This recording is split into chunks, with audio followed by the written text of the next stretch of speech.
Good morning, and welcome to the First Universalist Church of Yarmouth. My name is Ann Turner, and I am a member of the Religious Education Council at First U. I'm happy to be greeting you this morning. Although COVID case numbers spiked in our county this week, and we find ourselves once again gathering online, I still feel that we are together right now, and I'm grateful to share this hour with you. At First Universalist, our mission is to explore our faith, embrace this community, and engage the world as spiritual seekers.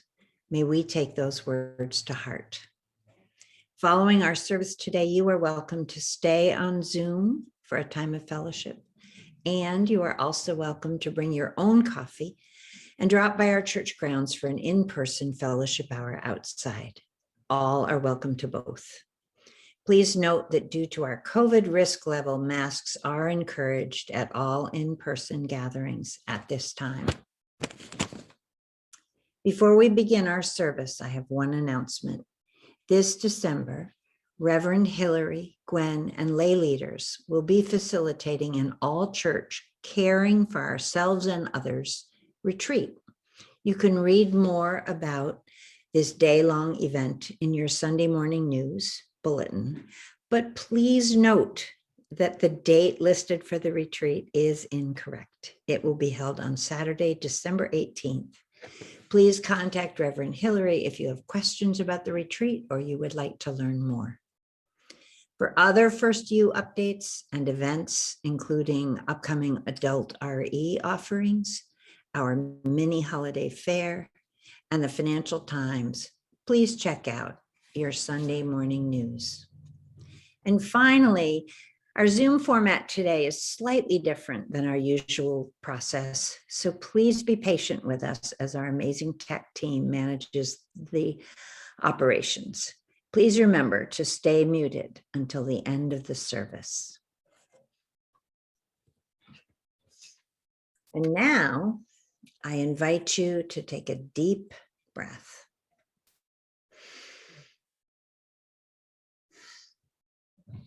As we settle into this time together. To guide us into this sacred time, I offer a poem in celebration of this season. It is entitled Praise Song, and it is written by Barbara Crocker. Praise the light of late November, the thin sunlight that goes deep into the bones.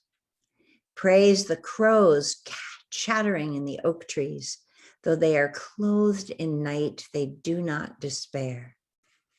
Praise what little there's left, the small boats of milkweed pods, husks, hulls, shells, and the architecture of trees.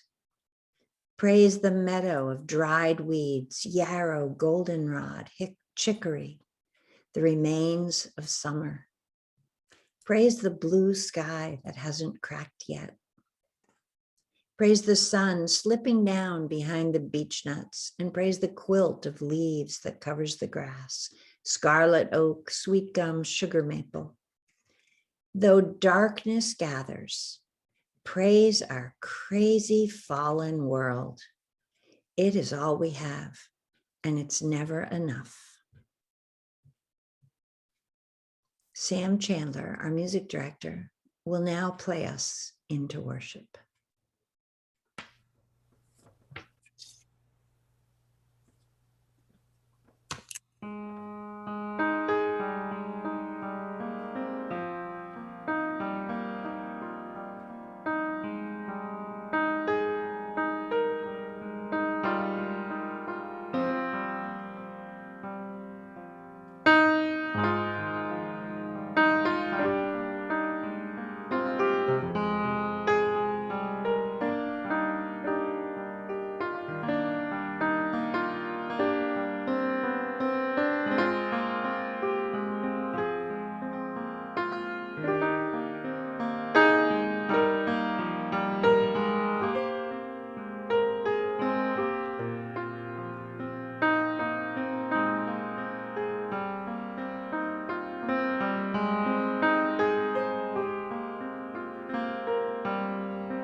Good morning. How are you? Here we are again, but you know what? Here we are. I'm glad. It's good to be with you, my friends, no matter what. My name is Hillary Collins-Gilpatrick. I'm the minister of First Universalist Church in Yarmouth, Maine. And it's with joy and gratitude that I say, whoever you are, wherever you're from, whomever you love, whatever you have done, whether, you've really come to kind of like Zoom, or whether you have been over Zoom since April 2020, you are welcome here. And we're so glad you're here. Thank you, Anne, for offering our opening words this morning. That excellent poem about this blue, gray, sparse, and golden month. It's so beautiful outside. I don't know about you all, but November and its red berries and perpetual golden hour gets me every year. I love it so much. Thank you, Kai and Pete, for running our tech this morning. Thank you to Sam, Mac, Anne, and Gwen for co-leading the service with me. Thank you all for rolling with the COVID punches with us week to week. Your patience, kindness, and endurance is pretty much noble at this point, and it is greatly appreciated. Please know, my friends, I am here to talk if you feel like you are at your wit's end these days. If this just doesn't do it for you anymore, or if you just want to be with someone, just let me know. I'm here. I'm always ready to talk and listen. Friends, on this, the second Sunday of our month of Holding History, we'll take time to honor and remember, to reflect and wonder, and to, of course, feel and be. And I invite you all to reflect, remember, feel, and be with me now as we read together the words of our Unison Affirmation. Quite a few of you have recently come out of the woodwork in the past couple weeks to ask if we could say these words on occasion on Sundays. And yes, of course we can. So with that, won't you join me in the verses of our Unison Affirmation now? These words are written in your order of worship. They're also written in the chat, and perhaps they are also etched in your memory. Won't you join me now? We are united in seeking to increase love with justice and to constitute a free church open to all people. Mindful of our past and drawing upon modern knowledge, we respond to the spiritual needs of persons and are devoted to the common good in community, nation, and world. We cherish the integrity of each individual and search for truth with reason as our guide. We respect differences of opinion and strive to be a democratic community. We are concerned with this world and open to the future.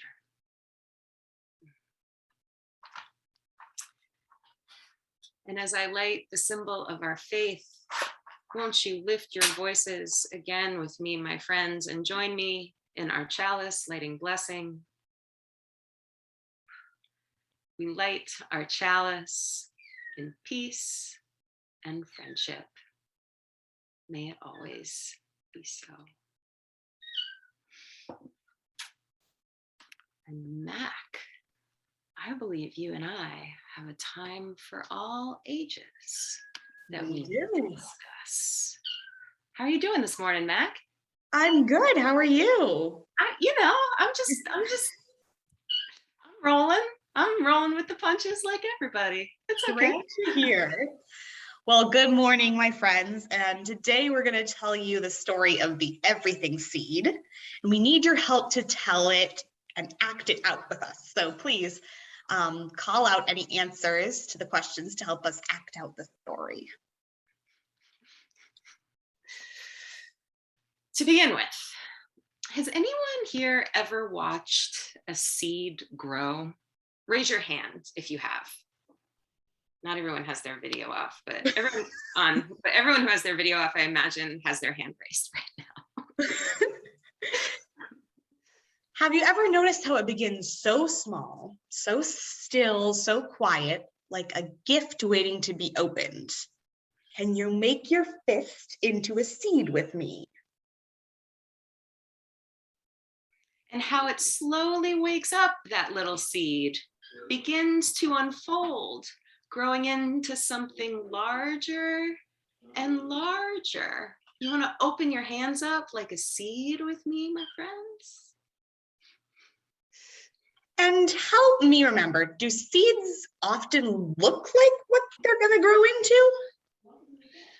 Not really. No. So, whatever comes from a seed usually ends up looking very little to what the original seed looks like.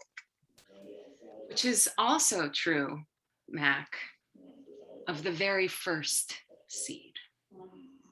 Once, long, long ago, way back before the beginning, so long ago that there was no such thing as time because there's no such way to count it. Everywhere was a huge, deep, mysterious place, like something waiting to happen. There were no stars, no sun, no moon. Can you picture a place with no stars, no sun, and no moon? No stars, no sun, and no moon. Just darkness. Would it be dark though? Sorry, we don't have to get into this right now. We don't know. There was no place like Earth.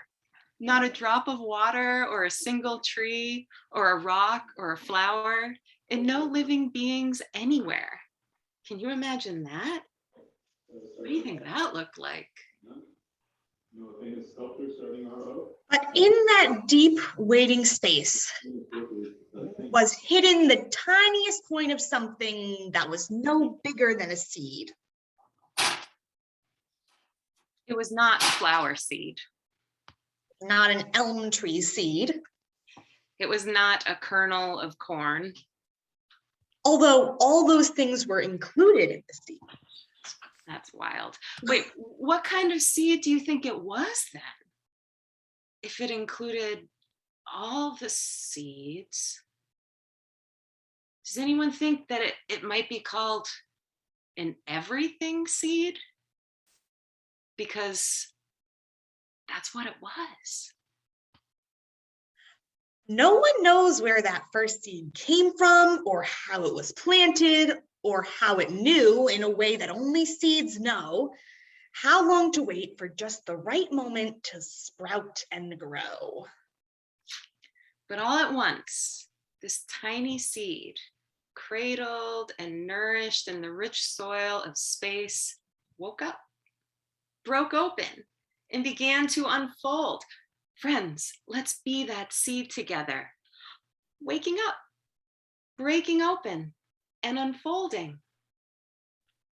Unfolding, unfolding, and blossoming forth into an enormous blazing ball of bright light like the great grandmother's sun.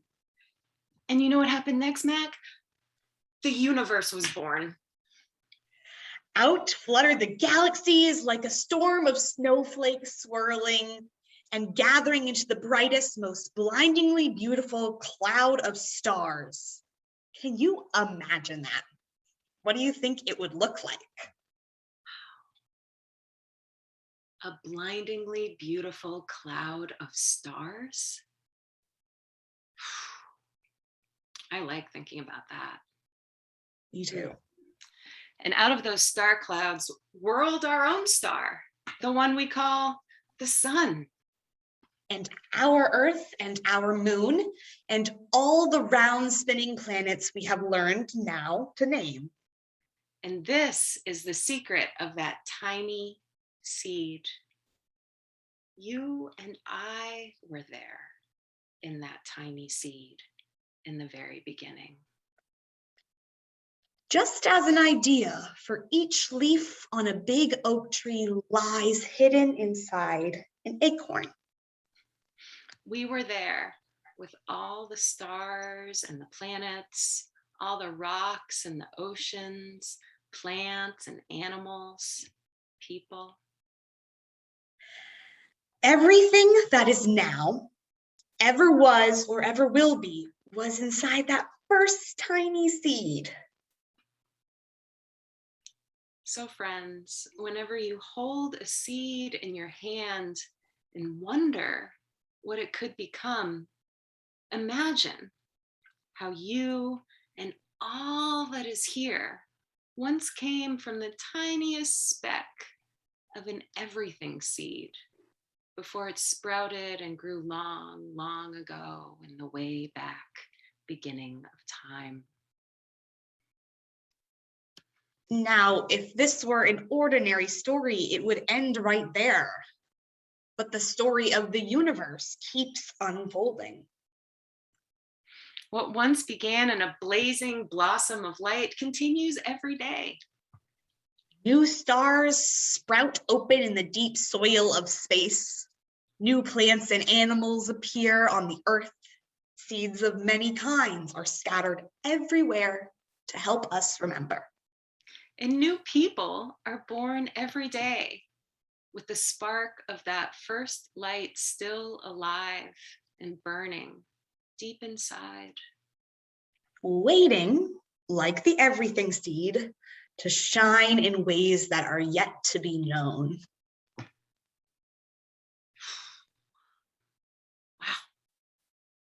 Mac, that's a wild story. I love it. It makes me feel so much more connected to the universe and to the things that happened long ago, but also connected to our present moment. This, here now, all of us here. It is an amazing story. And thanks to all of you for helping us tell it. Now let's say our children's blessing all together. We are Unitarian Universalists, people of open minds, loving hearts, and helping hands. Thanks, Mac. Of course.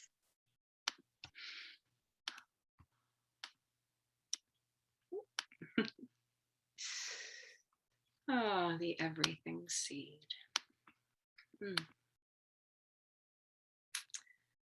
My friends, we now come to the time in our service that we set aside for quiet prayer and meditation. This is a time to reflect on the events of the past week, look forward to what may come in the days ahead, or simply be here now, in this moment, and all that it offers us in sensations and emotions. In honor of Veterans Day this past Thursday, you may find yourself during this time thinking of or offering a prayer for a veteran you know or have known in your life. Following a moment of silence, I will open a time of sharing.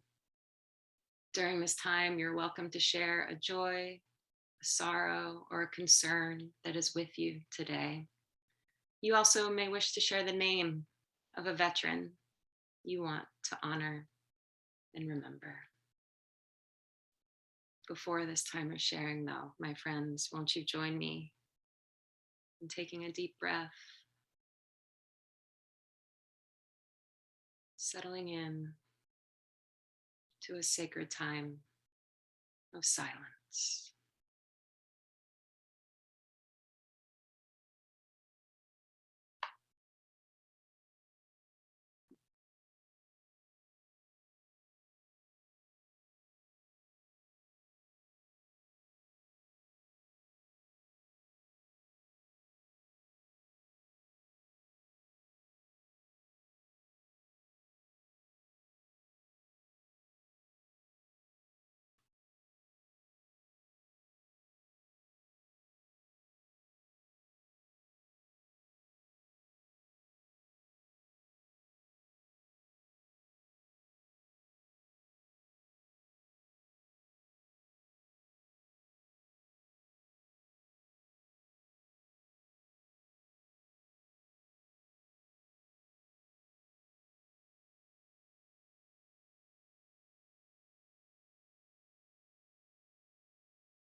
Taking another breath now, we come to our time of sharing.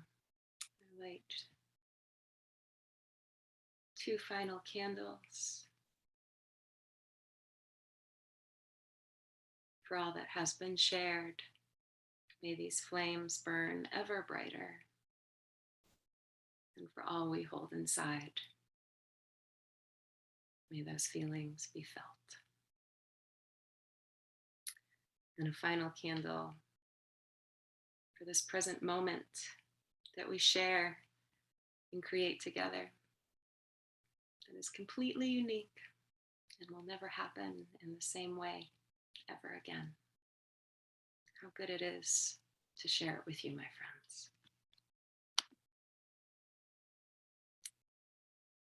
Today, as we reflect on these joys and sorrows, these feelings and experiences, on veterans and the consequences and casualties of war, I invite you to join me now in a prayer of loving kindness, a metta meditation that's meant to surface our limitless compassion so that we may enact it in all of our relationships.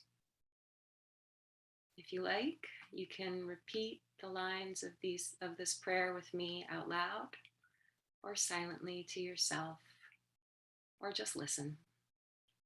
As you do, allow yourself to envision the beings in need of this prayer, and do include yourself among them.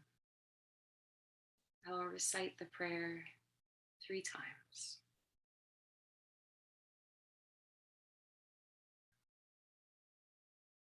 May we be happy. May we be healthy. May we live in safety. May we know peace.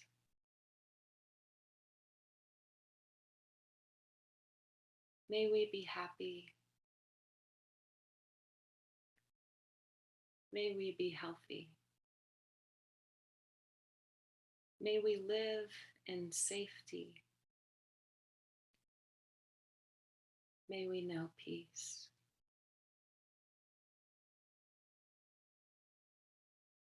May we be happy. May we be healthy. May we live in safety. May we know peace.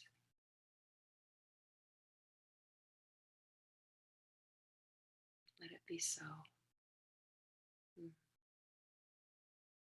And we'll now introduce our offering. This month, in honor of our first principle, recognizing the inherent worth and dignity of each person, we are sharing half our offering with Maine Wabanaki Reach. Through their Grandmother's Love initiative, Wabanaki Reach provides food and supplies to the 5 Wabanaki community food pantries. This initiative is based on the values of the grandmother's teachings that love is sacred and to always help one another. One thing that Indigenous people have is collective resilience and a call to respond during crises. They are grateful to all who respond to this call. You are invited to make your offering using the donate button in the order of worship.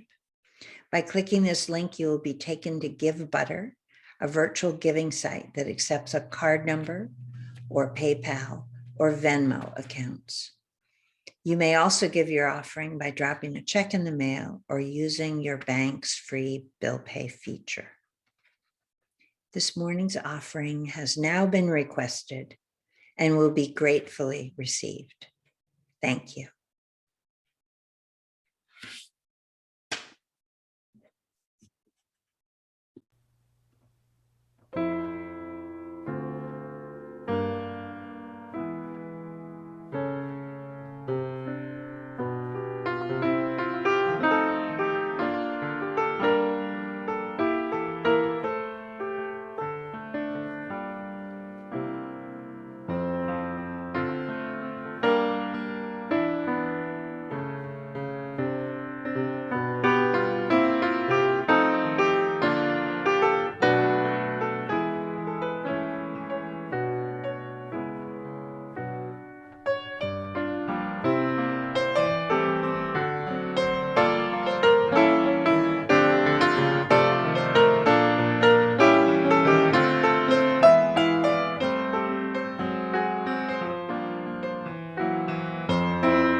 Thanks, Sam. That was great.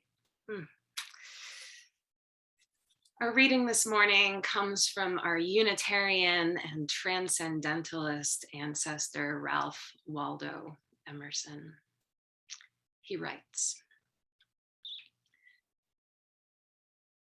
"Is there any period one would desire to be born in if it were not the revolution? When the old and the new stand side by side and admit of being compared, when the energies of all men are searched by fear and hope, when the historic glories of the old can be compensated by the rich possibilities of the new. This time, like all times, is a very good one if we but know what to do with it.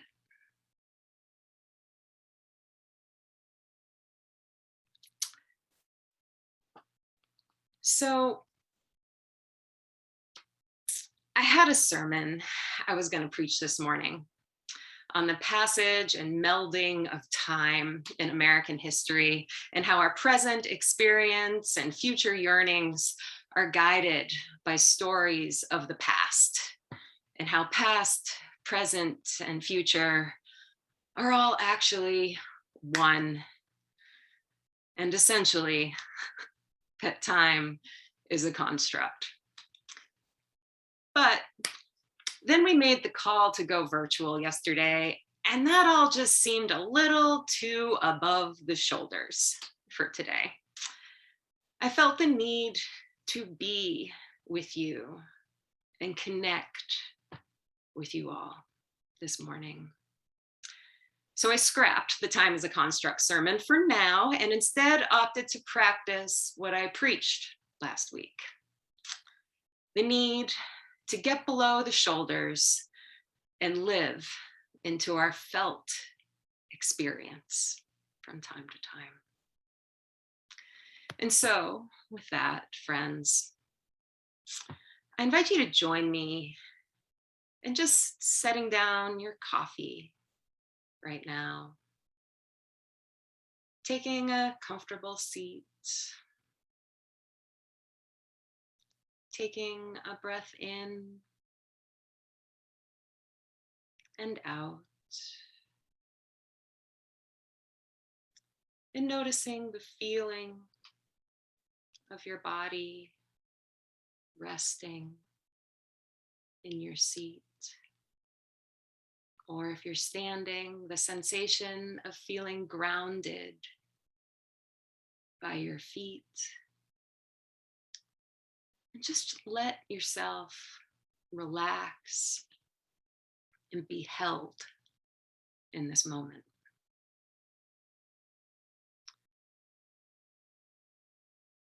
If you like, you can take a refreshing breath in. And as you exhale, you can imagine that you're letting go of all the stale air, all the stuff you've been carrying around. Just breathe in refreshment, breathe out, and make space. And just be held. Relax for a moment. Live into your felt experience. Greet your body. Comfort your body. Thank your body.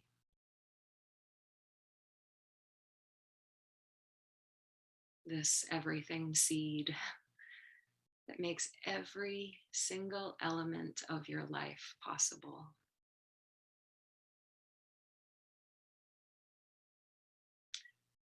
As you breathe in fresh air and breathe out, making space, you might ask yourself, how am I this morning?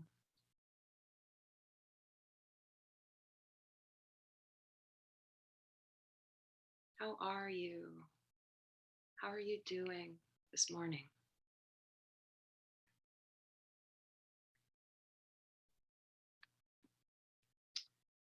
I remember last year when we were all virtual like this all the time, even more so really because we live streamed, and I couldn't even see your names and faces during services.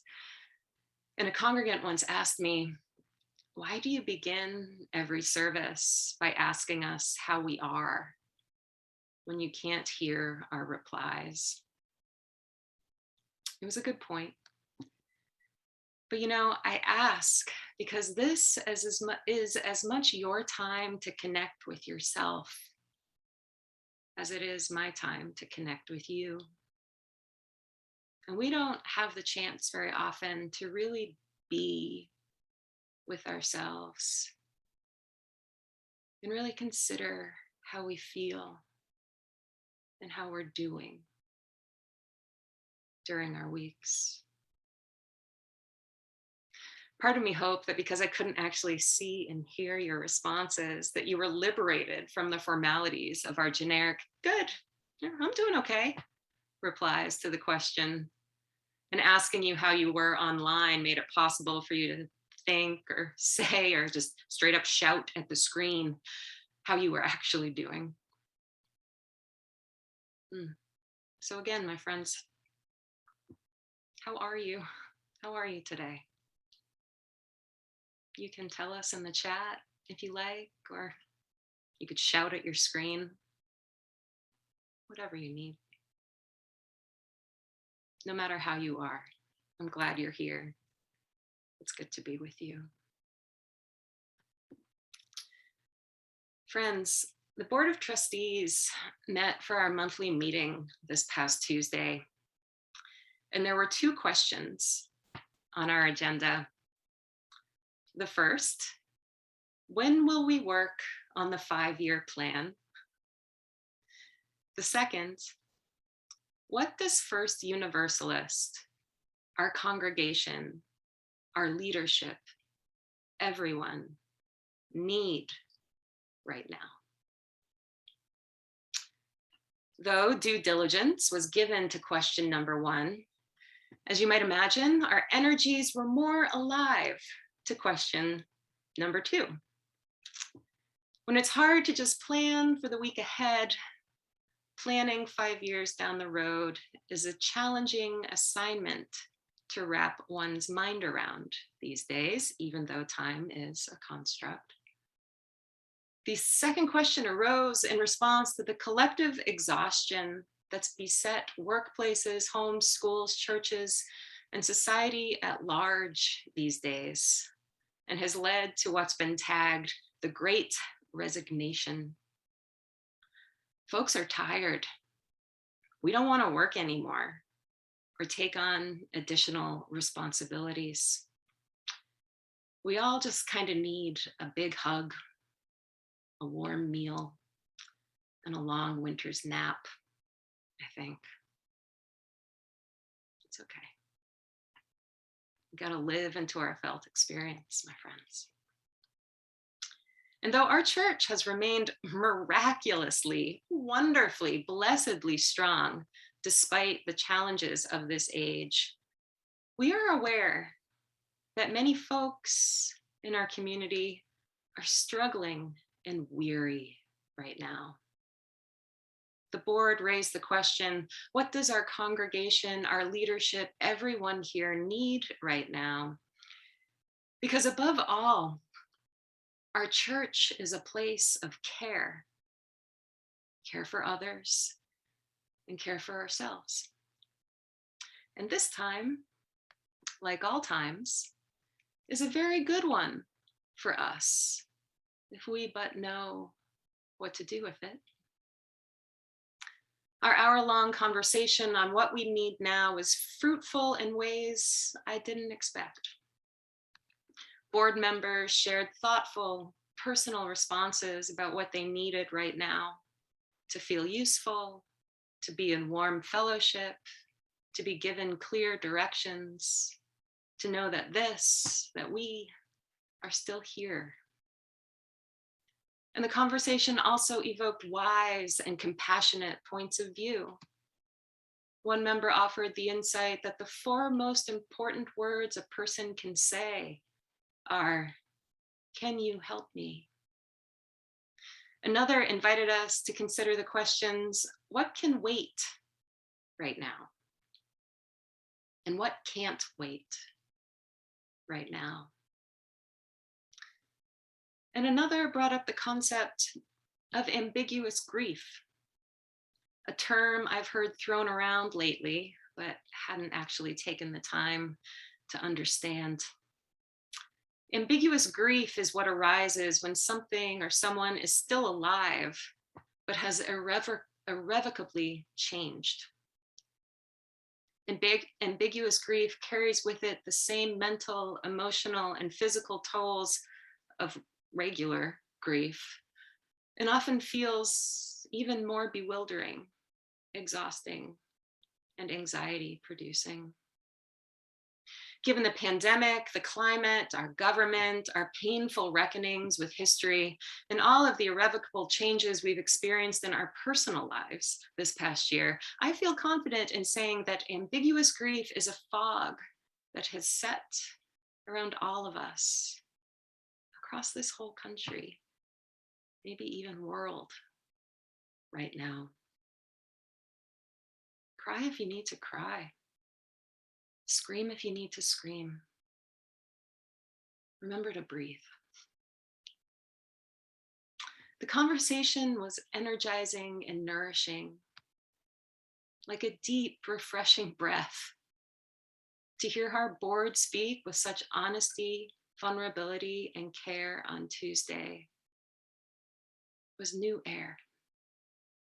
Felt good. And like a long exhale, it was a relief and release to talk about our needs out loud in real time with each other. A letting go of all that stuff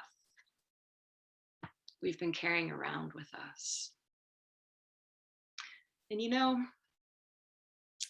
more than anything, the whole conversation felt like an expression of love. And love, along with a hug, snack, and a nap, is generally all I need. And I want to just say for the record, I'm not sure there's a whole lot of folks out there who leave board meetings and say, you know, that in there, that was love. That felt like love. It feels important to state this feeling for the record, because I know in the past, board meetings have not always felt this way here. Perhaps we already know what to do with this time, this everything seed, my friends. After we saw the rise in COVID case numbers yesterday morning and made the decision to cancel in-person worship, I took a walk around the neighborhood with Alexis to steady my mind. We walked by my neighbor Rick's house, and as usual, he was sitting on his front stoop in the morning sun. And now Rick is bodhisattva material, a man who is kind to everyone, present to everything, light of heart, dark of humor. He's a good guy. He can always tell when I'm looking down or stressed. And he saw it in my eyes in stride yesterday and yelled out a teaching to us as we strutted by. You look like you're walking with a purpose. All right, well, remember, all there is to do is love one another. He pointed his finger at us just like that. Love one another. When I got home, I scrapped the time as a construct sermon because it felt better to talk about love today. Thanks, Rick. I needed that everything sermon seed. And my friends, I want to ask you all the same question the Board of Trustees asked themselves and each other this week. What does First Universalist, our congregation, our leadership, everyone, you need right now? It's kind of hard to answer that question. You got to sit with it. You got to breathe with that. You got to feel that. What do you need right now?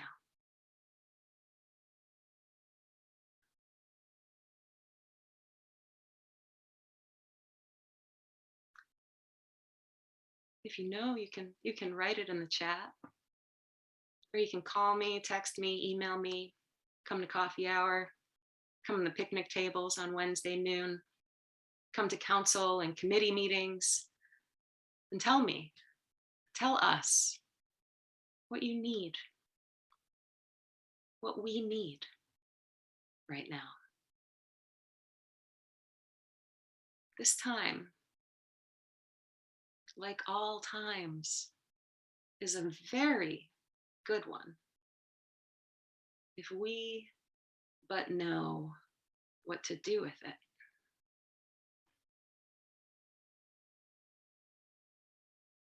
Praise the light of late November, the thin sunlight that goes deep in the bones. Praise the blue sky that hasn't cracked yet.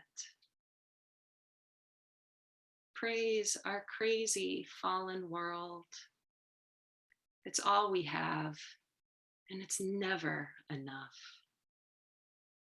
And I'm told all there is to do while we are in it is love one another. Let it be so. Amen.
Thank you, Sam. Thank you, Pete and Kai. Thank you, Gwen and Mac. And thank you, Anne, for the beautiful poem for this beautiful month. If anyone gathered here today has a reading or a poem that you would like to share in an upcoming worship service, just let me know. We'll make it happen. Before our service comes to a close, I invite you to join me in a time of prayer.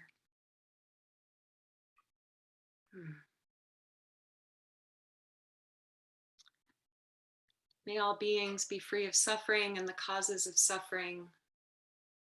May all beings experience profound joy and the causes of profound joy. May all beings be free to love one another, know what they need, and ask, can you help me? Won't you join me in the words of our Unison benediction, my friends, printed in the chat and in your order of worship, and maybe also etched in your memory. For those who come here seeking God, may God go with you. For those who come embracing life, May life return your affection. For those who come to seek a path, may a way be found and the courage to take it step by step. Thanks so much for joining us this morning. We'll have a Zoom coffee hour following our service if you'd like to stay right online, or folks will gather at the picnic tables on this sunny day outside of the church grounds if you'd like to see some folks in real life. We'll close our service by singing 121, We'll Build a Land. And unlike in the sanctuary, you can really belt this one out at home if you like, folks.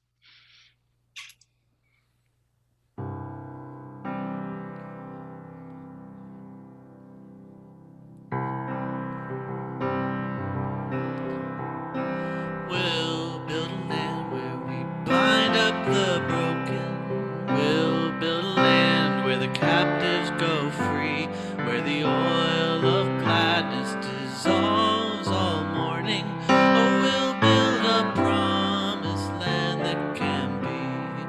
Come build a land where sisters and brothers, anointed by God, may then create peace, where justice shall roll down like waters, and peace like an ever-flowing stream.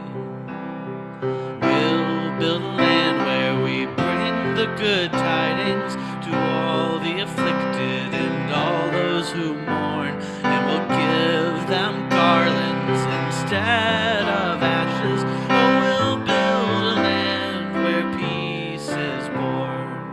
Come build a land where sisters and brothers, anointed by God, may then create peace, where justice shall roll down like waters, and peace like an ever-flowing stream. We'll build a land, building up ancient cities, raising up devastations from old, restoring ruins of generations. Oh, we'll build a land of people so bold. Come build a land where sisters and brothers, anointed by God, may then create peace, where justice shall roll down like waters, and peace like an ever-flowing stream. Come build a land where the mantles of praises resound from the spirits, once faint and once weak, where like oaks of righteousness stand her people. Oh, come build a land, my people we seek. Come build a land where sisters and brothers, anointed by God, may then create peace, where justice shall roll down like waters, with peace like an ever-flowing stream.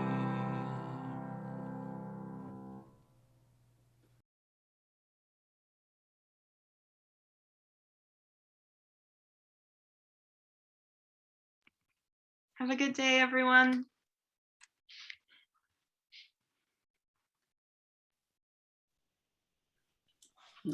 Anyone who wants to partake of Zoom coffee hour is welcome to stay in this meeting.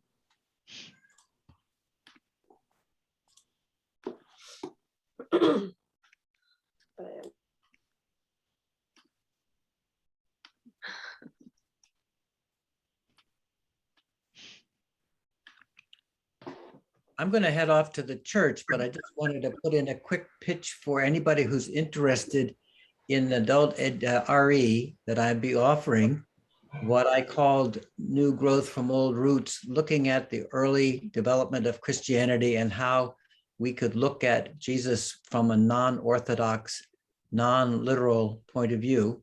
So we'd be reading together Elaine Pigel's book, Beyond Belief, The Secret Gospel of Thomas.